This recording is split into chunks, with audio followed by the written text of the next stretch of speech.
Welcome to the intersection of technology, cybersecurity, and society. Welcome to ITSPmagazine. Knowledge is power, now more than ever.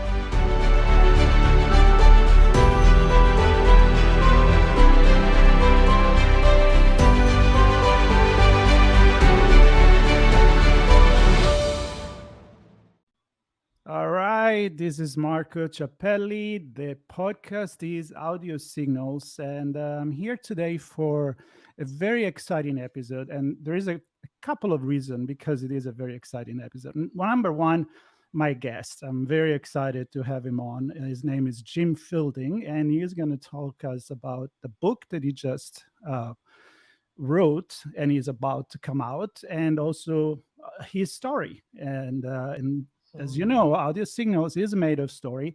And the other reason why it is a great episode to listen to and important for me is because I'm officially dedicating Audio Signals not only to stories, but to storytellers. And that can be in every form that you want: audio, video, movies, books, podcast, dance, anything tells a story. And I like to say, we are all made of stories. I think Jim agreed with me when we were chatting before. And so I want to welcome him to the show. Jim, thank you for stopping by. Oh, Marco, thank you so much for having me. And I love where you're taking Audio Signals, and I definitely am honored to be part of it. And I realize that I've been a storyteller my whole life and that I love stories. And I think that is what bonds us. And I love what you just said, because anytime I meet somebody, I instantly want to dive into their story, because everyone has a unique story. Everyone is a storyteller at heart. And I also love how you said, it can be expressed in so many mediums and in so many different ways. And I've been blessed because I've built a career working with some companies that are some of the best storytellers in the world. And I would say it was intentional. I definitely searched out some of these roles, but at the same time, I also think there was some great moments of serendipity where, opportunities came up and I was able to then attach myself to great companies. And so, I grew up in the Midwest. I grew up in Toledo, Ohio, and went to school at Indiana University. And I majored in political science and business because I thought I was going to be an international lawyer. Yeah, I was like, okay, I'm going to be an international lawyer, and got to the end of undergrad, did well, but was frankly out of money. And it was a time where they were telling us to go out and get practical world experience too before we went on to get a graduate degree, either an MBA or law school. And I ended up in a retail training program, and I literally saw it as a 2-year stopover. And that started my career, is that I fell in love with retail. And many of your listeners, if they've worked in retail or know people in retail, we say you're either bitten or not bitten by the retail bug. And I was bitten by the retail bug. I liked the industry. I liked the pace. I liked the immediate feedback. You basically got a report card every day of how you were doing in retail, and was blessed to go through a great department store training program, and then got recruited by the Gap to be a district manager. And this was the heyday of the Gap. And I was in Detroit and Chicago running stores, and really thought that was going to be my career. I was going to be a store regional director or zone vice president. I was just going to run stores and be a retailer. And then got asked if I wanted to go into merchandising and buying in San Francisco. And that's really when I got to California. Didn't really know what merchandising or buying was. I'll be honest with you. I knew the stores, but they said, oh, come out for a week and attend these line reviews and meet some people and see, what you think. And I think this is where the story happens, right? I went, I was like, oh, this is really cool. I didn't know what it was called, but I want to do it. And moved to San Francisco and became a merchant, did denim and sweaters and knits and activewear, traveled around the world, saw factories around the world. It was an unbelievable experience.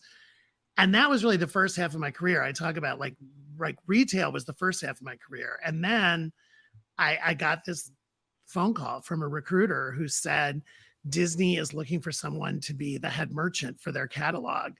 And I didn't even know Disney had a catalog, which I thought kind of smelled like opportunity, and went out and interviewed in Los Angeles. And, you know, I had grown up on Disney, like many people that listen to I had grown up on Disney, and my favorite movies were Disney. My mom was a huge Disney nut. We had gone to the parks early on. Like we went to Orlando in 1971 when it opened. That's how Disney we were as a family. And ended up at Disney for almost 12 years. My final job at Disney was president of Disney Store Worldwide, and then got recruited to go back into retail as a CEO. And that's really when I ascended, quote, to the CEO role of Claire's stores, the girls' jewelry and accessory stores.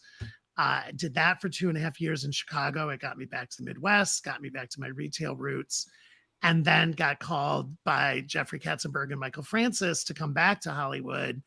DreamWorks had bought a multi-channel network called Awesome as TV, and said, we want you to meet the founders, come back and learn about YouTube and influencers. And this was early. This is 2014.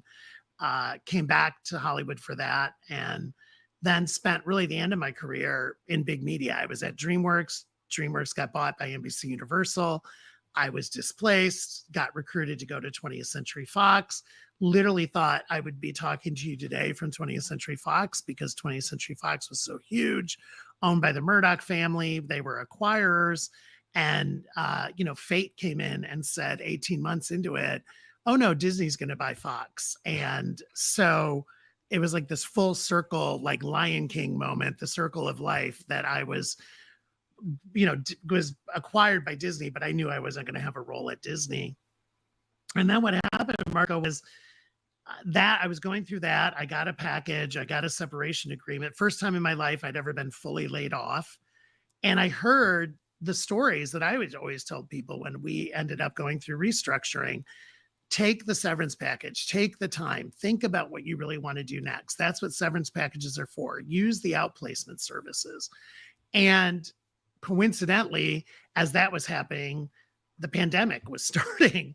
And that really forced me, for the first time in my career, to sit on the sidelines and really think about what I wanted to do. And then that kind of gets us to today, because in the middle of all that, I started to get active in LinkedIn, started to write more kind of opinion pieces on LinkedIn. And people said, you should write a book. And I said, I've never written a book. Like, I've never even thought about it. It was not on my, I tell people, it was not on like my Oprah wish board. It wasn't on my Brene Brown, you know, visioning session. And I said, what would people want from me? Like, what would people want in a book? And I ended up talking to a couple publishers, because I knew people in the industry, because I've been doing this so long. And they said, tell your story. You're a storyteller. And basically what happened, and, you know, the book comes out on August 15th, 2023. Thank you for having me. And basically at the end of the day, I'm with John Wiley & Sons. This incredible executive editor, Shannon Vargo, said to me, I want you to write the book. I want 56-year-old Jim to write a book to 26-year-old Jim, who was struggling with his early career, struggling with his sexuality, struggling with his Midwestern family. And I want you to share life lessons and leadership lessons with yourself. And that became the basis of the book. I mean, the book it's not an autobiography. It's not told in order. It's not chronological, but it's 10 leadership and life lessons that I think form my leadership style, but are also things not only that I wish I knew when I was younger, but I think for managers at any point in their career, I think they're really good tips of ways to deal with managing people today. And so to me, I'm really excited. It's called All Pride, No Ego, a queer executive journey to living and leading authentically. And what I realized through it, because of course, Marco, as you know, it has to have a hook. And the hook is authentic leadership and storytelling. Is that that's how I lead and motivate and build teams, but through authenticity. And so that's where we are today. I know that's where we are. No. I enjoy, because you make my job really easy, because you can tell story for sure. Yeah. But let's attach to that. So there is an entire career here, and now you do what a lot of people call mentorship, except that now you can do it through a book, which is a great thing. And I cannot tell you how many people took the pandemic to write a book. It's kind of like the moment that is like, all right, maybe I do have the time to do that.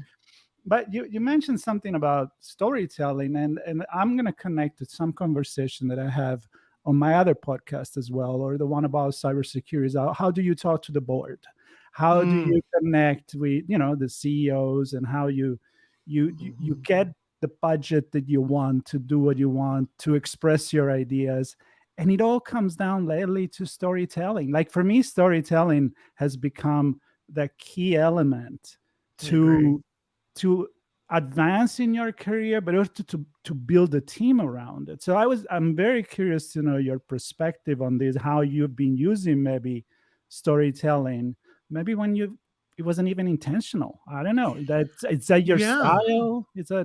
I think I'm a storyteller because I'm mission and vision led, right? And so to me, whenever you go into a new role, whether any new role, it doesn't have to be the CEO. If it's a new role for you, it either means somebody was there before you and got promoted or let go, or a new role was created. And so there is a story about that role even before you get there, right? There's context, and once upon a time, right? Or today, right? Like all stories kind of start the same. And for me, because I'm already mission and vision led, and I want to build teams who care about the mission and vision, not only what we do, but how we do it. To me, that's the story, is where do I want this company? Where do I want this team? Where do I need this business to be 18 months from now, 2 years from now, 3 years from now? Where are we today? And what does the journey look like? Like, what is the path that gets us there? What are going to be the steps? What are critical success check-in points? And I think, to your point, managing a board, managing investors, you do a lot of decks, right? You do, and the decks are storytelling. And it always starts with, like, if I use Claire's as an example, Claire's was a global company, the world's leading ear-piercing destination in all the countries it did business in. There's so many stories with that. But, and then you tell like who your competition is and what's going on with the consumer and what's going on with malls and what's going on with high streets in Europe. You basically set up the story, you provide the setting. And then I would often say to my team, what is the yellow brick road that gets us there, right? What are the stepping stones that get us there? Picking up on storytelling techniques and storytelling moments. And I have found, especially I think pre-pandemic, but also post-pandemic, most people want to work places where they believe they're making a difference, right? Most people don't want to just come in and punch a clock. There are some people that want to do that, but most people that I've interacted with, especially in the creative companies I've worked in, want to feel like they're making a difference. They want to see their impact. They want it to be tangible. And I think they want to be part of a story. They want to be part. When you work at Disney, you probably know this, Marco, but you're called a cast member, right? You're not called an employee. I've carried that with me, even though I worked at Disney for 12 years, but I've been out of Disney now 10 years, almost 11 years. But I still think as like a cast member, because we were called cast members at Disney because we were part of creating the magic. We were part of telling the story. And I think of that. Like I never really use the word employee.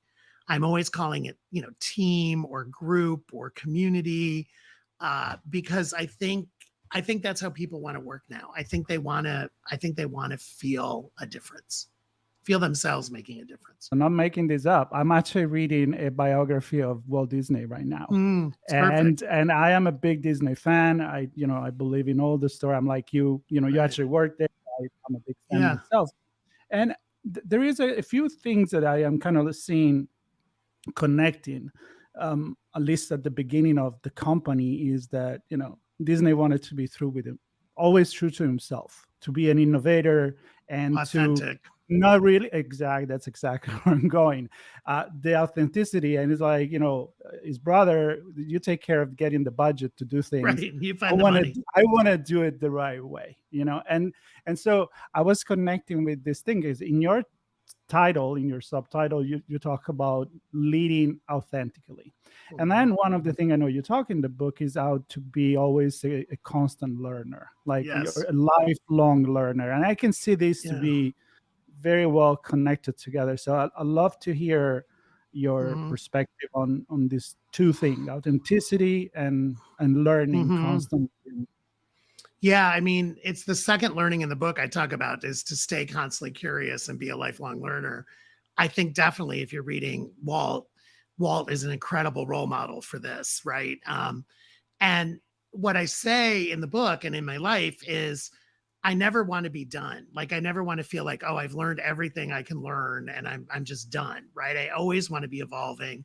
And I think the pace of change with technology, with the industry, with the consumer, with things like the pandemic and global warming and crises in the Ukraine, like there's always something going on that is impacting you and impacting your consumer in a certain way. And so for me, I'm a voracious reader. I was born into a family of readers, so I'm constantly reading magazines, articles, books, my news feed on my phone, because I want to stay on top of new technology and new insights and new learnings.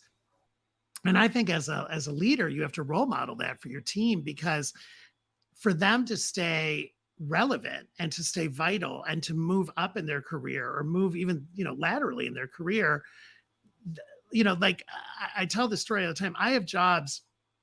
I'm advising for some incredible companies right now through my consulting business.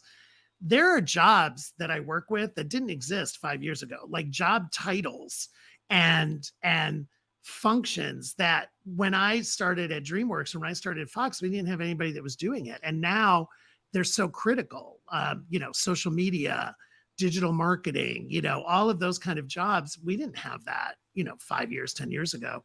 So I think it's tied with being competitive, helping you achieve your goals, staying relevant.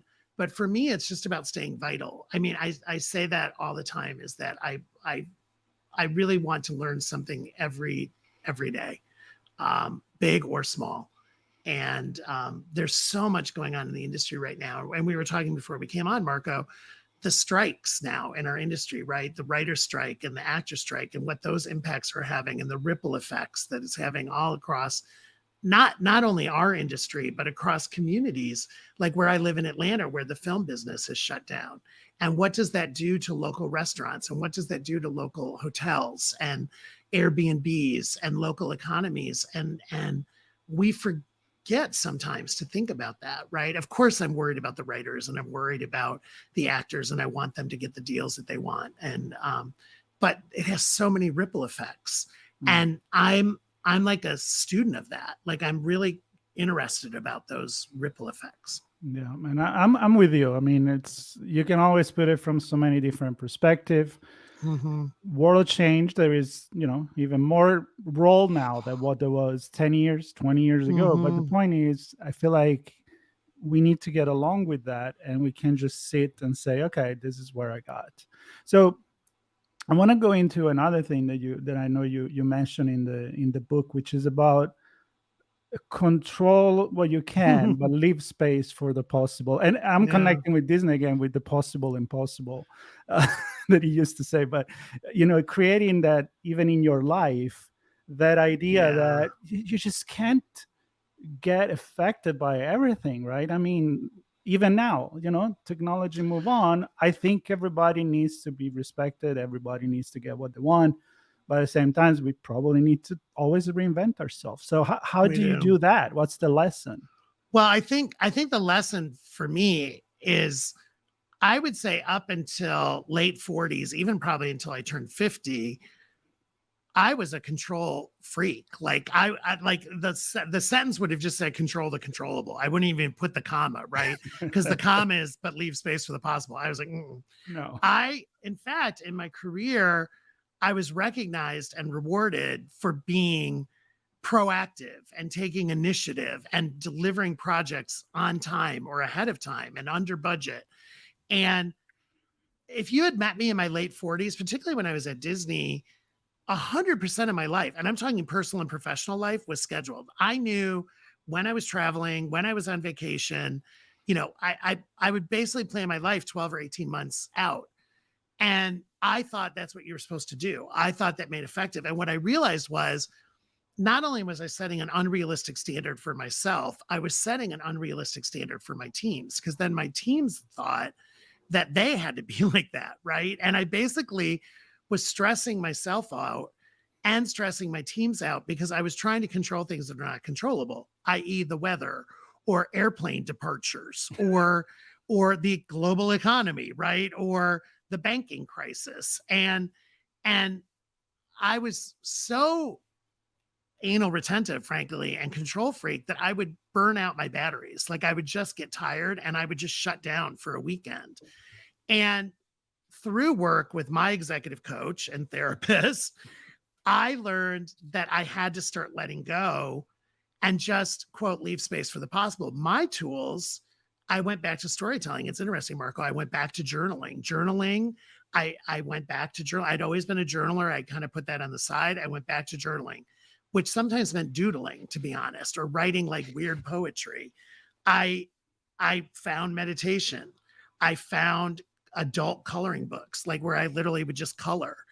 And the start, I had to like literally put in my calendar block or gym time or just nothing. Like I just block basically, right?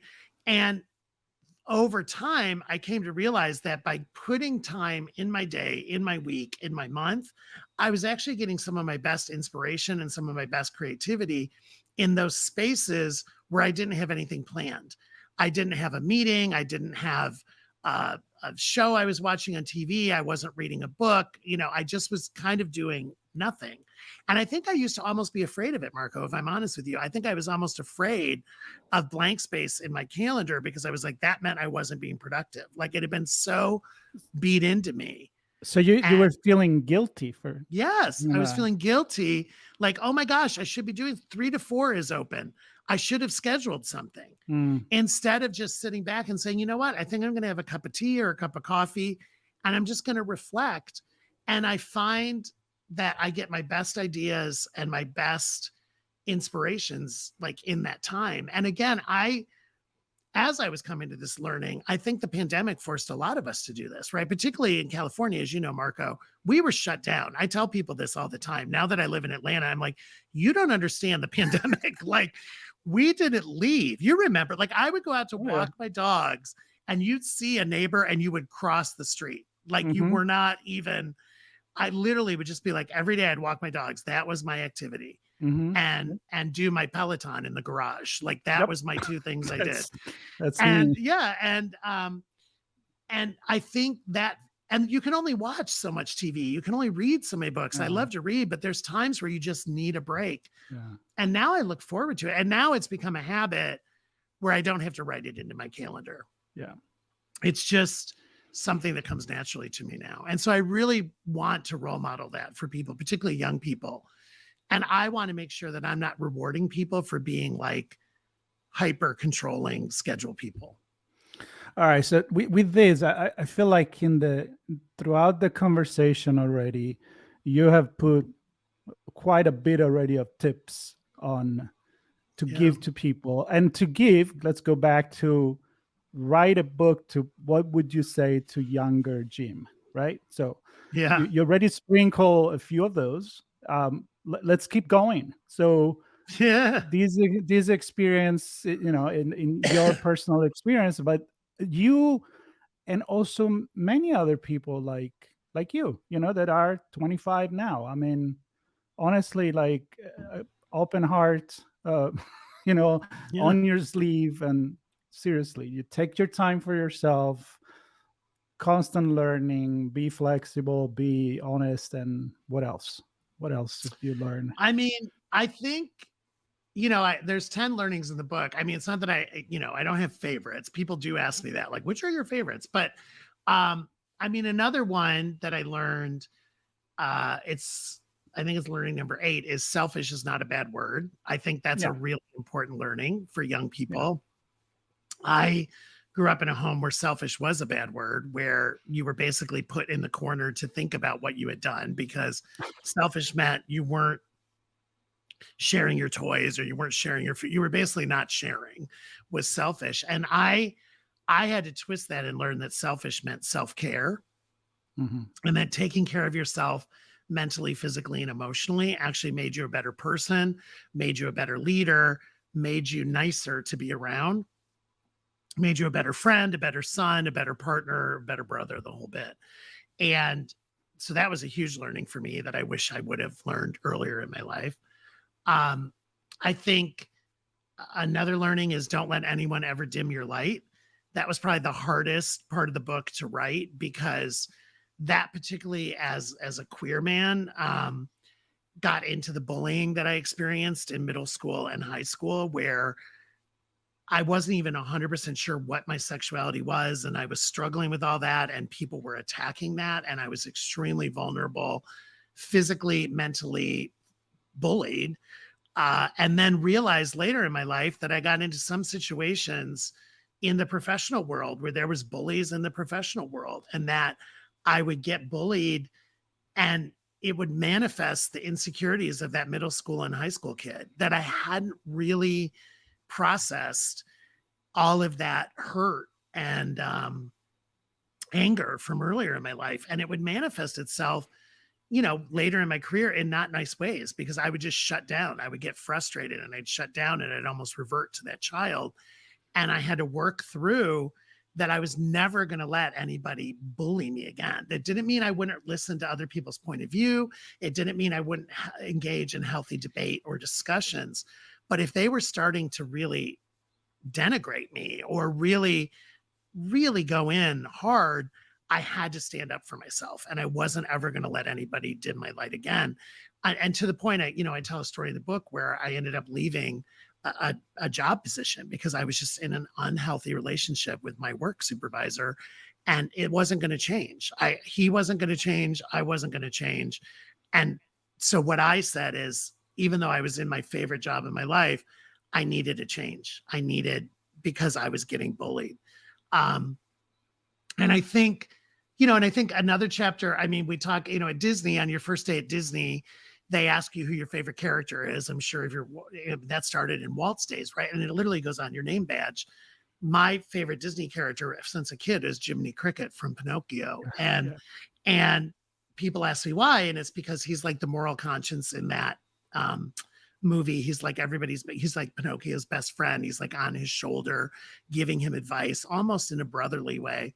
And so I wrote a chapter that says, trust your Jiminy Cricket, which is basically learn to love and live with yourself and listen to yourself. Like, trust your intuition, like trust that inner voice.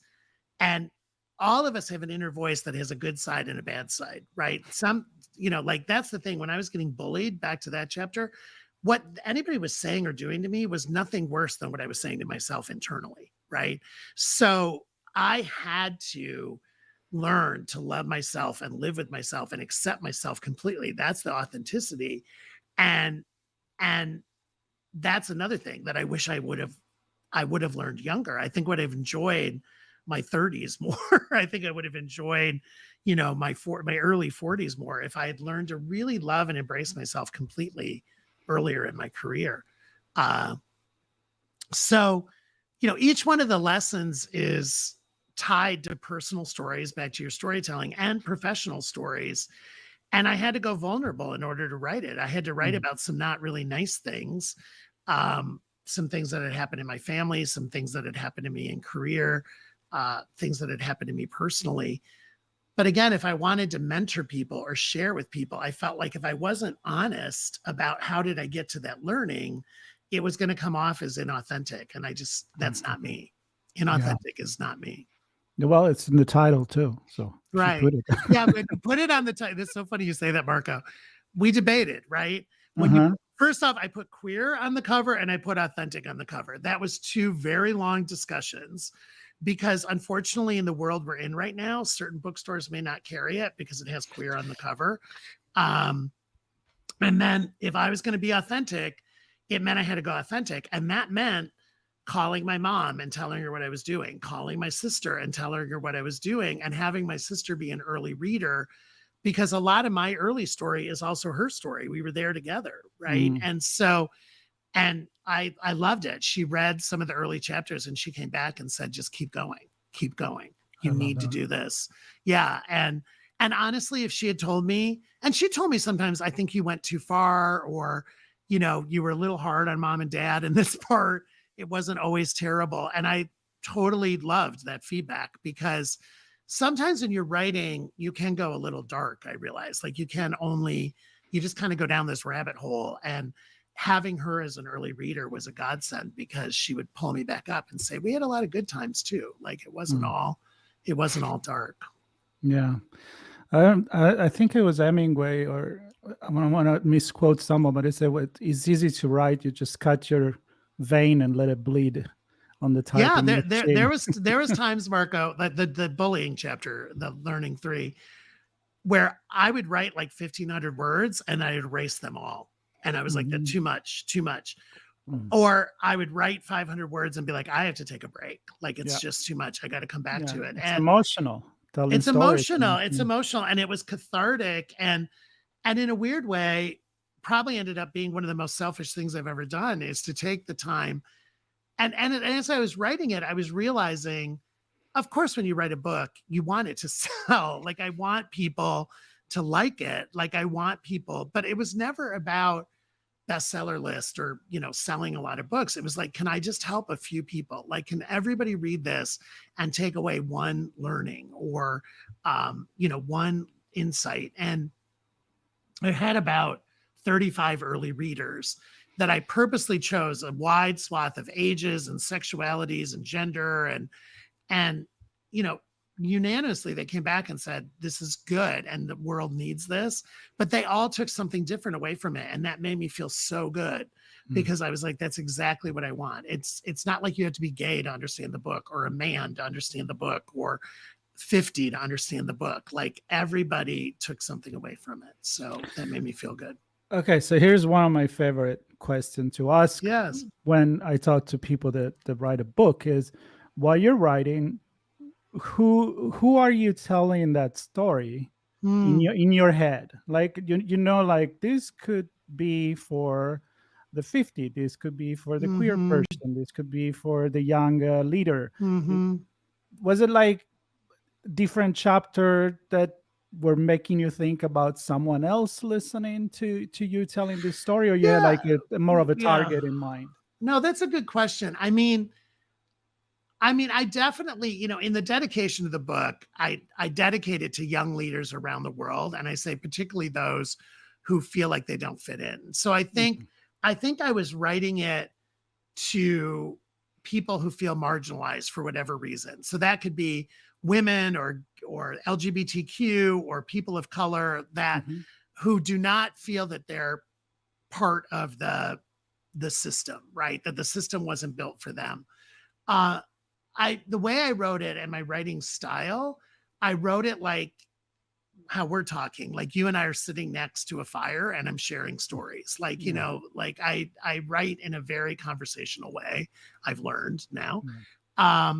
And I do think some chapters probably will resonate more with people of the LGBTQ community. I think some chapters will resonate more with people who are over 50 and at a, you know, different stage in their career, and are going into something different in their life than where they are right now. And I hope young people see a lot of opportunities to learn and to grow. I write in the book, it's not a recipe for success. Do not follow this and then all of a sudden you're going to have, right? Like, you do not follow these 10 steps and then I guarantee success or your money back, right? It's not that. It's, you know, try to take what resonates with you and remember that, and apply it, you know, in your life, and see if it makes the kind of change that you want to make.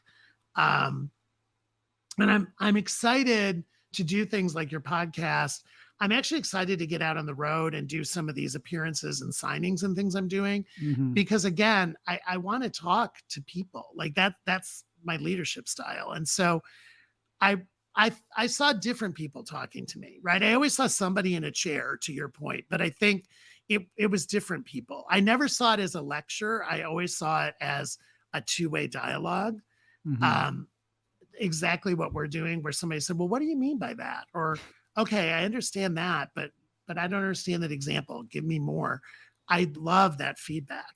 I love, and that's why I did the website. And, I've done a lot of things. That's why I'm being active on social media. Is I love the back and forth. I love the community aspect of it.